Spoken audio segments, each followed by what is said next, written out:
À 17 ans, je suis entrée à mon propre dîner d'anniversaire et j'ai compris que j'étais devenue une invitée à une table qui autrefois m'appartenait. La salle à manger sentait encore mes bougies préférées au bois de cèdre et à l'ail rôti. Il y avait 12 sièges, 11 occupés. Un seul était vide, mais pas pour moi. Ce siège appartenait désormais à Chloé. Ma cousine. Plus jeune que moi. Plus récente. Meilleure que moi, selon ma mère. Je suis restée à l'entrée de la pièce, attendant que quelqu'un, n'importe qui, me souhaite un joyeux anniversaire. Personne n'a levé les yeux. Pas avant que Chloé ne me fasse signe, l'air confuse. Oh, tu es là. Ma mère a tourné la tête sans chaleur, sans culpabilité, juste avec calcul. Je ne pensais pas que tu viendrais, dit-elle d'un ton plat. Ce n'était pas vraiment prévu pour toi. Ma voix sortit plus assurée que je ne l'aurais cru. Pourquoi est-ce qu'elle est assise à ma place? Mon frère Marcus n'a même pas levé sa fourchette. Tu ne fais plus partie du conseil, Nora. Ça fait 1 an. Papa a modifié le testament. Tu aurais dû lire tes emails. Je sillai. Quel testament? Silence. Chloé attrapa le panier de pain sans croiser mon regard. Ma mère ne répondit pas. Elle se versa un verre de vin et dit simplement. Ne gâchons pas la soirée. Je suis partie, toujours au poignet le bracelet en or que papa m'avait offert à mes 13 ans gravé des mots Legacy First. Je n'ai pas pleuré. Ce soir-là, j'ai ouvert mon ordinateur portable et essayé de me connecter au portail du trust familial. Utilisateur invalide. Mon propre nom ne fonctionnait plus. Et à cet instant, j'ai compris, il ne m'ignorait pas. Il m'avait effacé. 9 ans plus tard, je n'avais aucune intention de rentrer chez moi. Ni pour les fêtes. Ni pour l'anniversaire de ma mère. Pour rien. Je pliais des serviettes au fond d'une salle de réception à Boston, en plein milieu d'un double service, quand mon téléphone a vibré. Objet, gala de la Fondation Bellamy confirmation finale. J'ai failli supprimer le mail. Mais quelque chose en moi, un réflexe, peut-être, l'a ouvert. L'expéditrice, daniel@bellamytrust.org. Je n'avais pas vu ce domaine depuis des années. Pas depuis que j'étais encore sur la liste. J'ai fait défiler. Une affiche brillante était en pièces jointes. 3 rangées de portraits. Tous souriants. Une mère de nom que j'avais autrefois appelée « famille ». Et là, au centre de la 2e rangée, il y avait Chloé. Dans la robe bleu marine que ma mère portait autrefois au gala. En l'honneur de Chloé Bellamy. Future directrice programme héritage jeunesse. En dessous, sa citation. Notre famille croit en la formation de leaders par l'unité et la tradition. Unité. Tradition. J'ai étouffé un rire. Mon nom n'y figurait pas. Évidemment. Ni comme invitée. Ni comme héritière. Mais dans le pied de page du mail, là où il listait les anciens contacts, il y avait quelque chose d'étrange. Nora B. Liste de diffusion archivée. Quelqu'un avait coché la mauvaise case.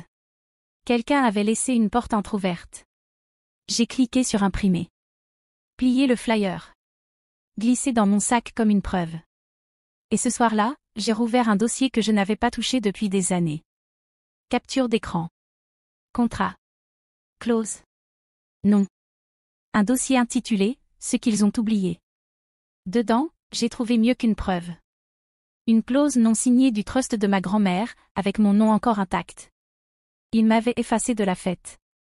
Mais ils avaient oublié de m'effacer du pouvoir. Je me suis assise au bord de mon lit, toujours en tenue de traiteur, tenant encore ce flyer imprimé comme s'il me devait quelque chose.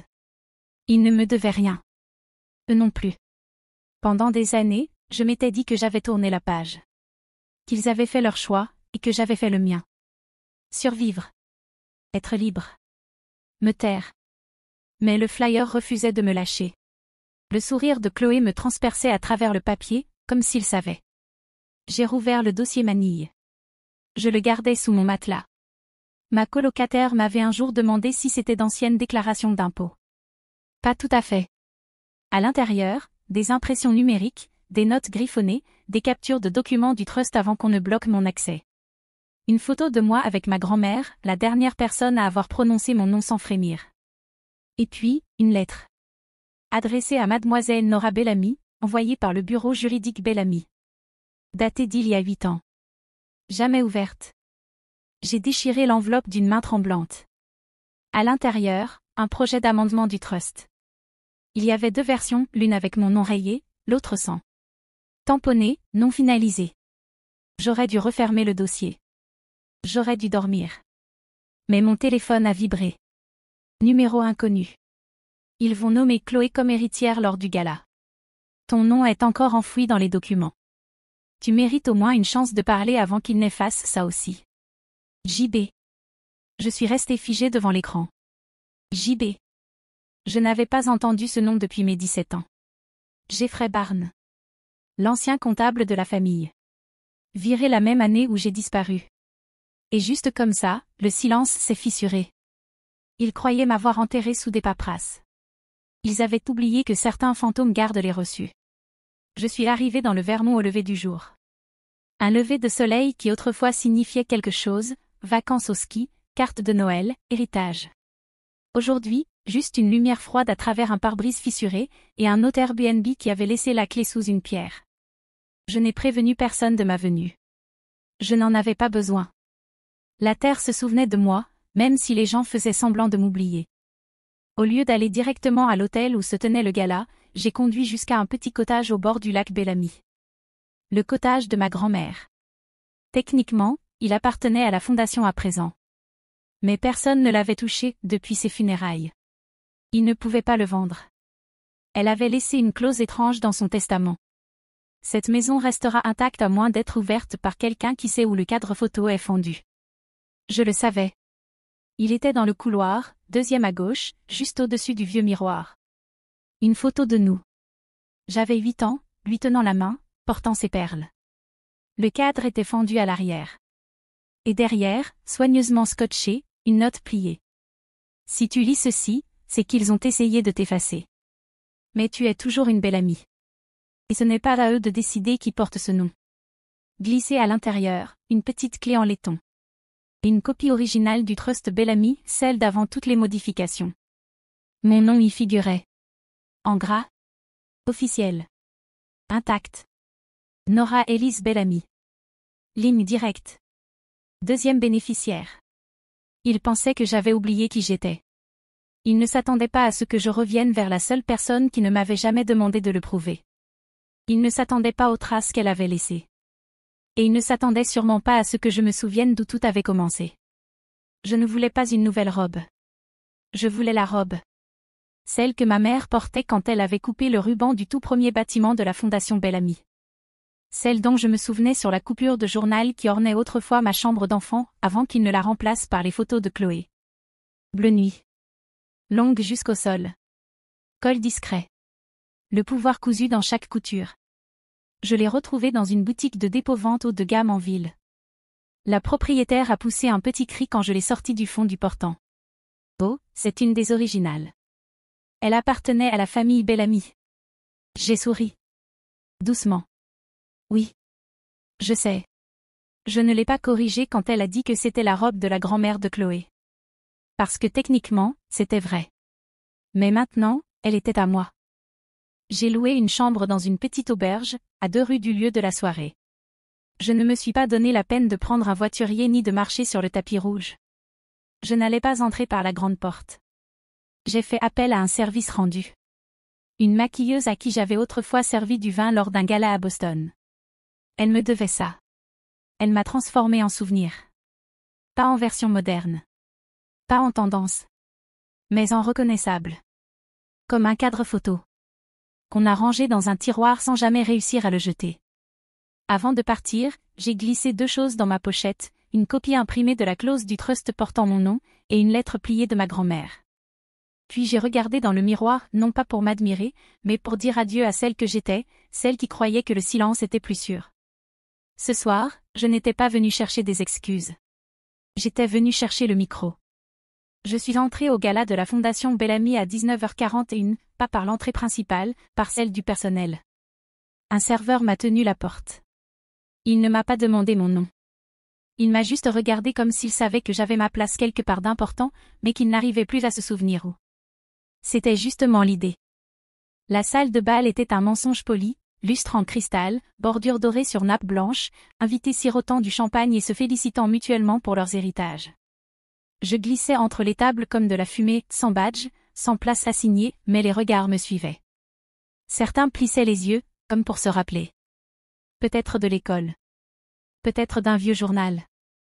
À la table d'accueil, j'ai pris un programme du gala. Je l'ai feuilleté. 3 pages de lauréats.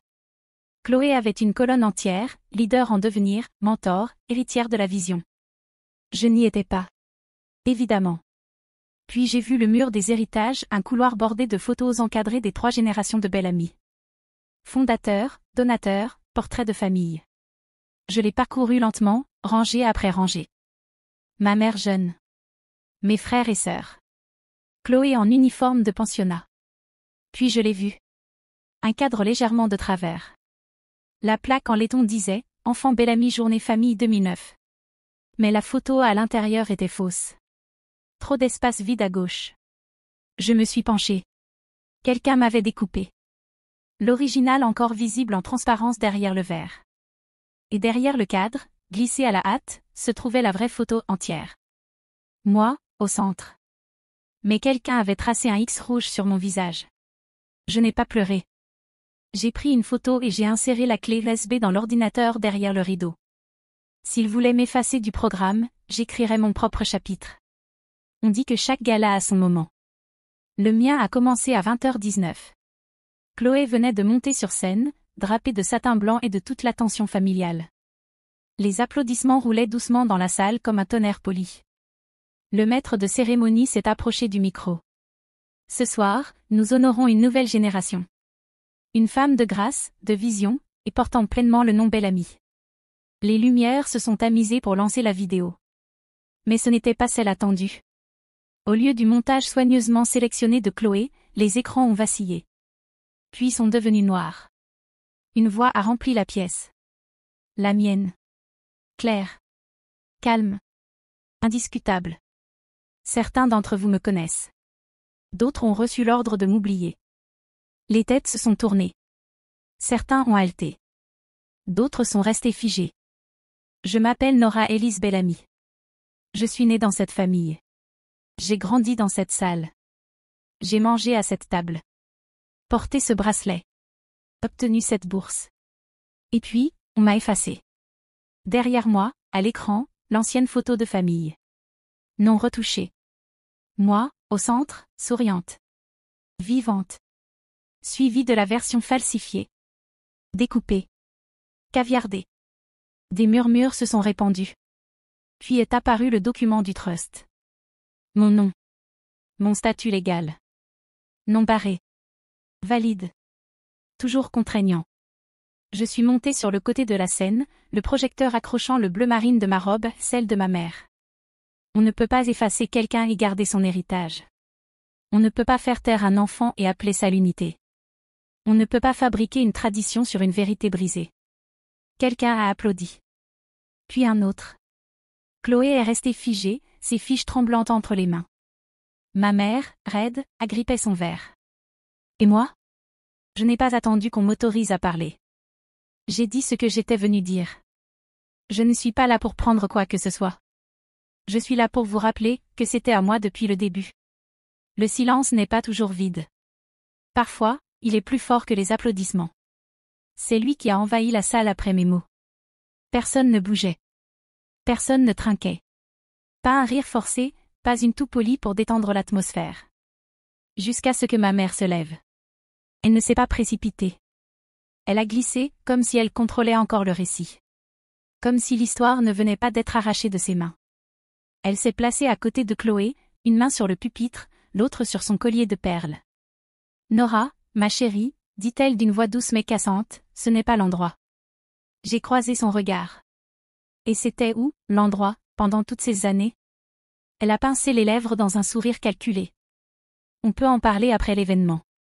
Ne faisons pas de scène. C'est déjà fait, ai-je répondu. Vous ne pensiez juste pas que je viendrais en faire partie. Derrière nous, l'écran montrait encore le document, la clause avec mon nom légal, tamponné, incontestable. Puis est venu un bruit inattendu. Une chaise qu'on repousse. Un homme s'est levé au fond. Jeffrey Barnes. JB. Ancien comptable, mis à l'écart pour avoir posé trop de questions. Il brandissait un dossier. Les comptes de la fondation ne mentent pas. Mais les gens, si.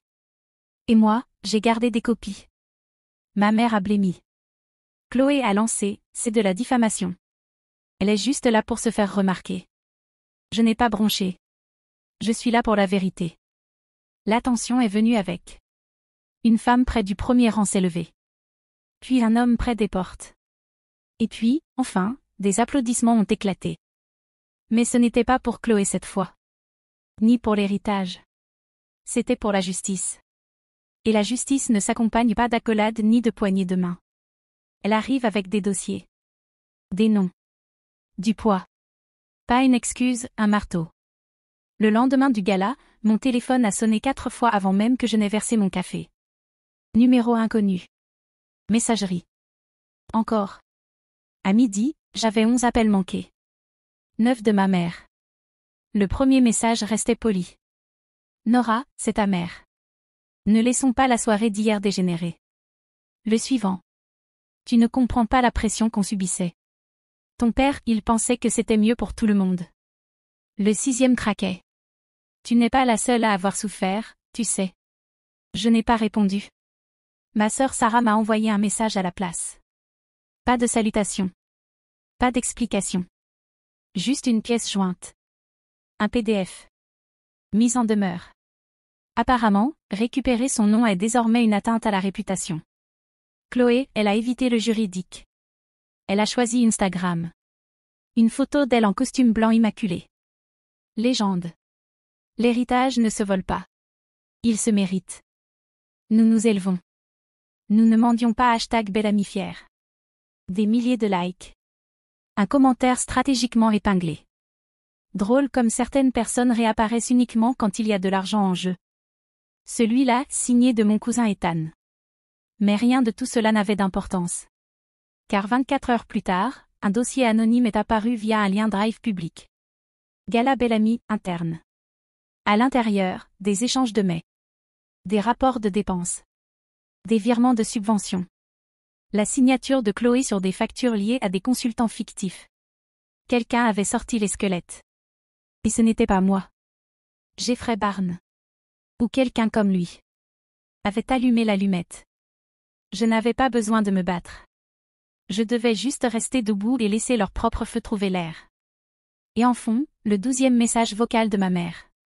S'il te plaît, Nora. Il parle d'enquête. Tu peux arrêter ça. J'ai appuyé sur lecture. Puis supprimer. À 17 ans, je griffonnais mon nom dans mes cahiers juste pour me rappeler qu'il était à moi. Nora Elise Bellamy. Pas cette fille-là. Pas celle dont on ne parle pas. Pas une ligne à rayer au stylo rouge. Juste moi. 9 ans plus tard, je l'ai déposé. The Nora Fund. Pas Bellamy. Pas en partenariat avec. Juste Nora. Une organisation à but non lucratif pour les jeunes femmes effacées par leur propre famille. Mise à la porte. Coupée. Ou commodément oubliée. Le site a été mis en ligne exactement une semaine après le gala. Je n'ai pas pris leur siège au conseil. Je n'ai pas répondu au communiqué dans lequel ils affirmaient. La famille Bellamy traverse une phase de réalignement interne.